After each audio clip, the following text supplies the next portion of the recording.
Although I've always been a bit plain and never really stood out, Aaron was good looking and popular since he was young. As he got older, he became even more handsome. And a lot of under and upperclassmen were into him. He would receive so many chocolates and presents on Valentine's Day every year that he would ask me to help him eat them because he wouldn't able to on his own.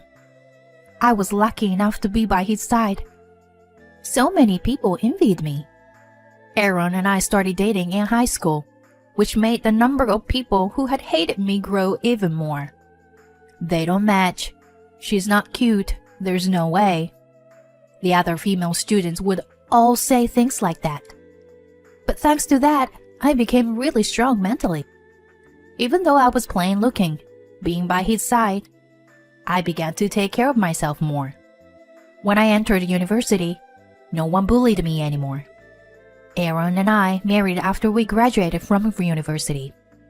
We got along with each other's parents, so the wedding ceremony passed by smoothly.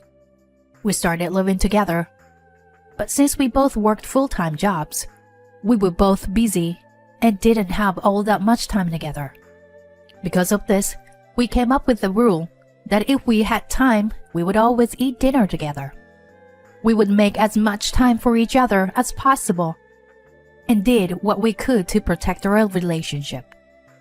But what I didn't know was that there was a woman who had been bothering my husband since university. 3 years after graduating from university, we were living a peaceful married life until that woman began stirring up drama. It began when Aaron brought some handmade sweets that someone had given him at work. "I'm home. Someone gave me sweets again. Let's eat them together." "Recently, you've been getting sweets 3 times a week?" That day's sweets were heart-shaped cookies. It was obvious that someone was trying to express their feelings for Aaron. Someone liked him. When I spoke to Aaron about it, I found out that all the sweets he'd received recently had been from the same person. Even if he tried to refuse, she would force him to take them. So recently, Aaron gave up on trying to turn them down. My husband always wore his wedding ring, and I made him lunch to take to work every day, so that women knew very well that he was married. I opened up Aaron's lunchbox so I could wash with the Tupperware inside, and at the very bottom, I noticed there was a tiny note. I thought that maybe a note from Aaron's desk had accidentally fallen into his lunchbox. But when I opened the note, I saw it didn't have anything to do with his job. "Let's get married," was written across that tiny white piece of paper. I was about to show my husband the note, but I thought it might make things awkward for him at work. So I changed my mind. I was proud to be the wife of someone so popular. But to think this would continue even when we reached this age. From that day on, I regularly looked at the notes that woman slipped into his lunchbox, and every time I would let out a big sigh. He must also be tired of her. He began taking naps before dinner. He's been pressured by women like this before, but this was the first time I've seen him this tired out by it. "Are you okay? You seem super tired these days." "I'm probably tired because work has been busy. I'll go sleep a bit earlier tonight." After saying that, Aaron took a shower and went to sleep. Maybe because he was so tired, he forgot his phone on top of the living room coffee table. Just as I picked up his phone to put it on his bedside table, he got a text. His phone vibrated 4 more times. Since I was holding his phone, I saw the notifications for those 5 texts. They were from a woman named Sarah. She seemed to be urging him to reply to her. I thought to myself that it must be the woman who's been giving him sweets recently. I didn't feel the need to look through his messages, so I just put down Aaron's phone next to his side of the bed. I had a sinking feeling about to happen, so I couldn't sleep at all that night. A few days later, Aaron texted me to eat dinner without him because he was going out drinking with colleagues. I was a bit worried because of that woman. I told him to call me if anything happens, and he told me it'll be okay. He probably didn't want me to worry.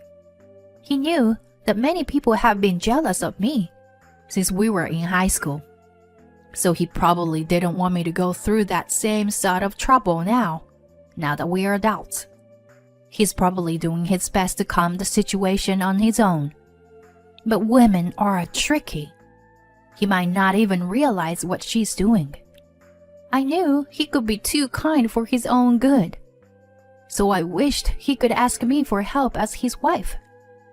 That day, I ate out and bought myself a dessert on the way home. Around the time I thought Aaron would be back home, the doorbell rang.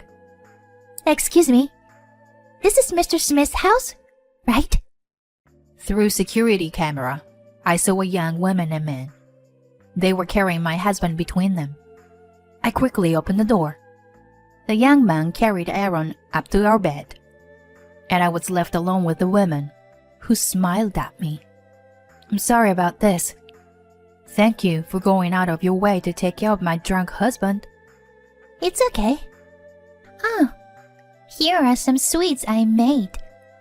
I noticed that the sweets she handed me were in the same packaging as all the other ones my husband had received recently, and I felt the blood drain from my face. This is definitely that woman, Sarah, who liked Aaron. I thanked her and took the sweets.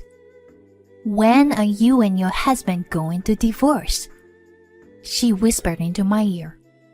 She gave me a carefree smile, but Aaron's wife, I was furious. She looked me up and down and made a face as if to say she thought she was better looking than me. I glared at her. Aaron's colleague came back from leaving him on his bed, and the two of them left. I decided I would tell Aaron he should change jobs when he wakes up. With my salary and savings, we could get by, even if he doesn't work for a while. I felt like our relationship was at risk if he stayed near that woman any longer. A few hours later, Aaron woke up, and I served him a cup of soup I had made. He seemed confused how he had made it home, so I explained everything.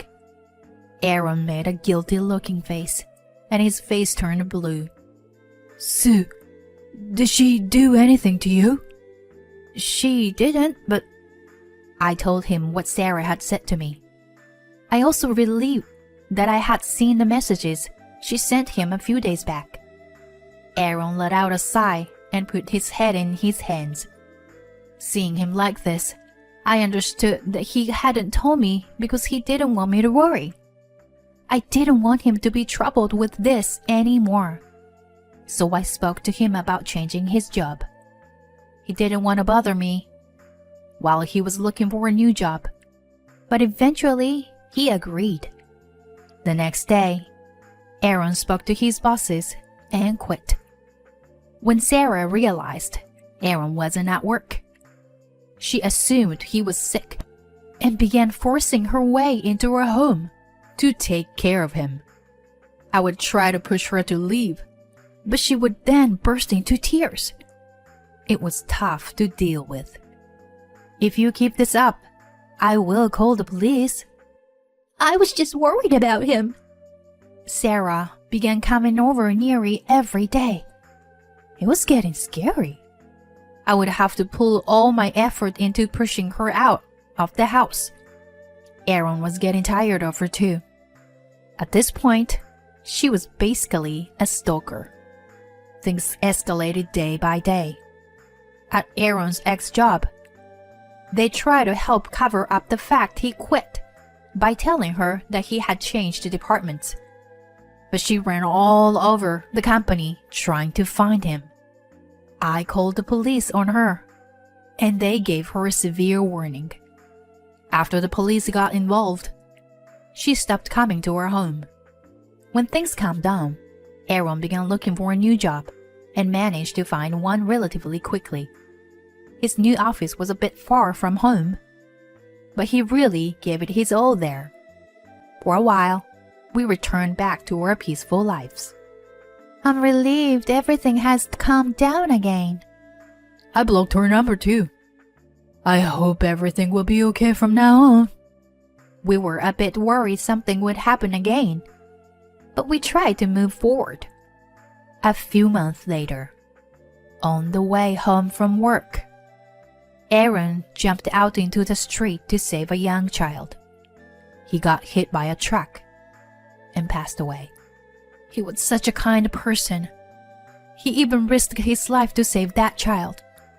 I couldn't help but be proud. But suddenly losing someone I loved so much, it was hard for me to accept reality. By the time I made it to the hospital that day, he had already passed away. I burst out crying. Even now, when I'm at home alone, I feel like he will walk in with a big smile on his face any minute. I organized the funeral and invites his family and close friends. Of course, I didn't invite anyone from his old job. Seeing his face peacefully sleeping, I felt like crying. I love your smile so much, so please never stop smiling. I felt like he was saying that to me. I'm sure he wouldn't want to see me sad. Since he passed away so suddenly, I'm sure he regretted leaving me alone the way he did.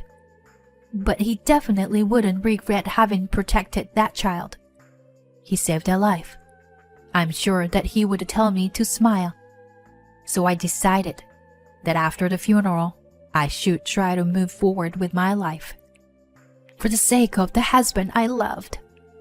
When he passed, the police gave me his cell phone. Looking through it, there were many pictures of me smiling. Some I didn't even remember. When I saw that, without thinking, I hugged Aaron's phone close to my body. I noticed that he had a huge number of notifications. Surprised, I checked and saw they were all from Sarah. She had found and followed Aaron on every social media platform possible.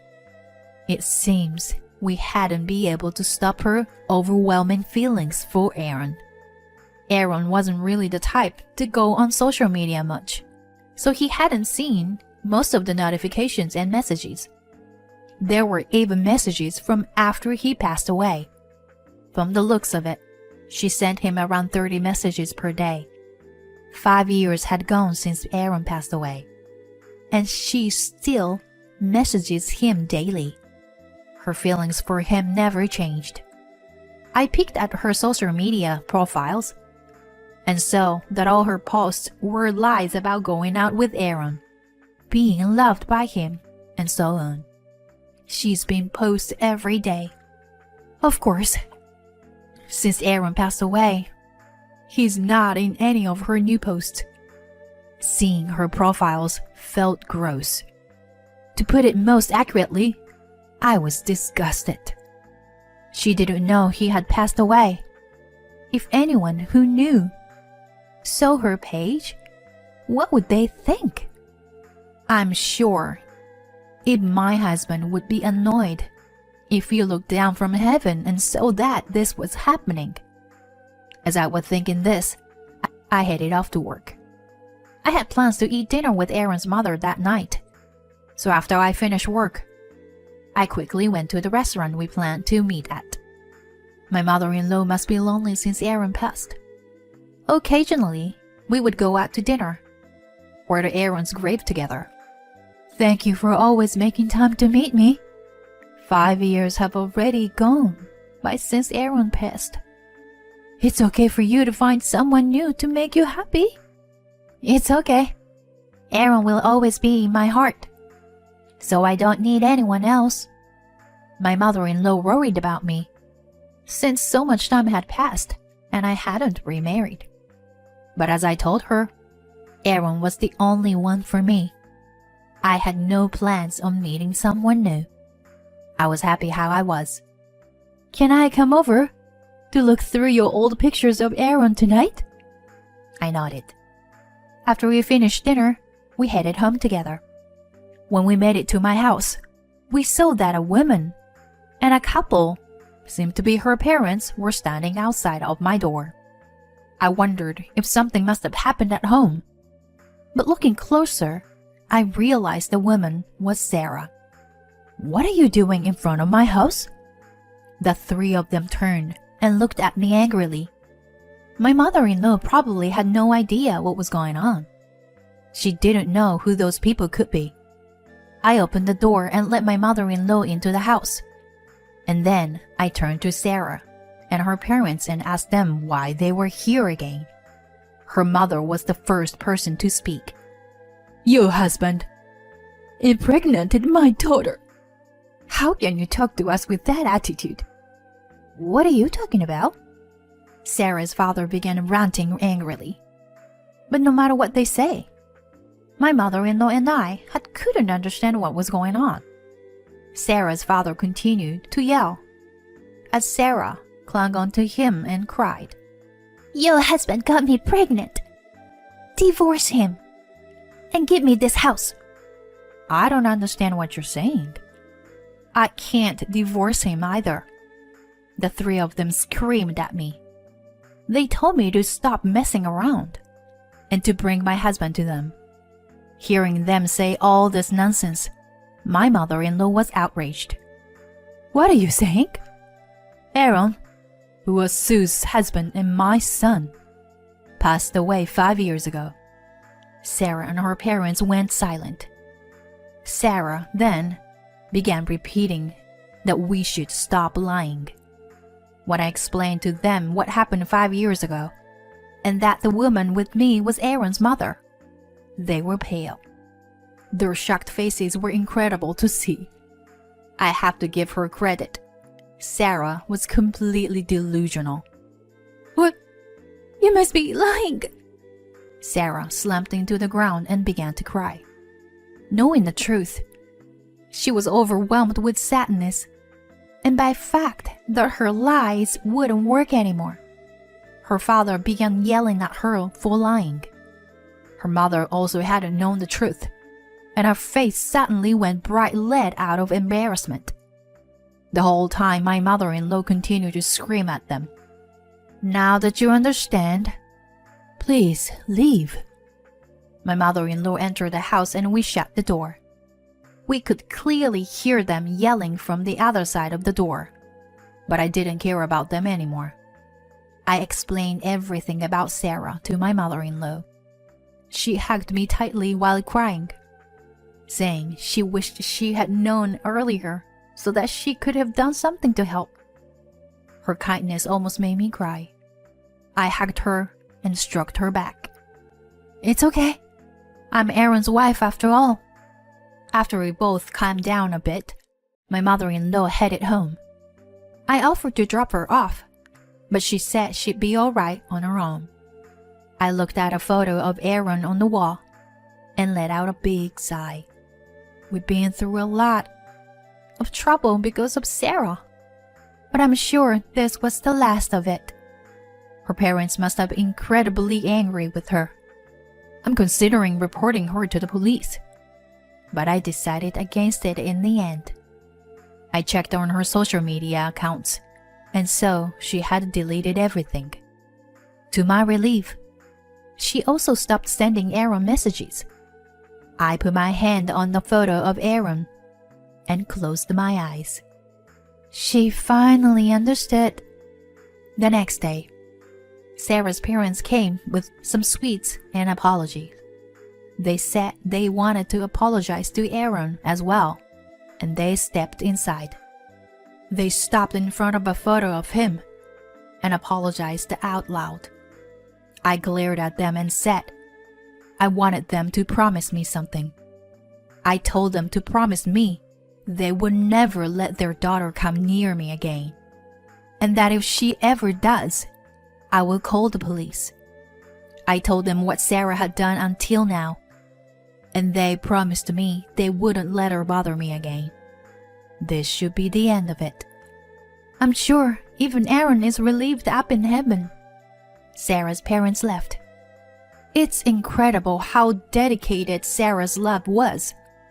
But I want her to understand how much trouble she caused us. I hope she can also be happy one day. A few more years passed since then, and I still haven't considered getting remarried. I'm sure I never will. Aaron will always be the one in my heart. I hope he's smiling in heaven.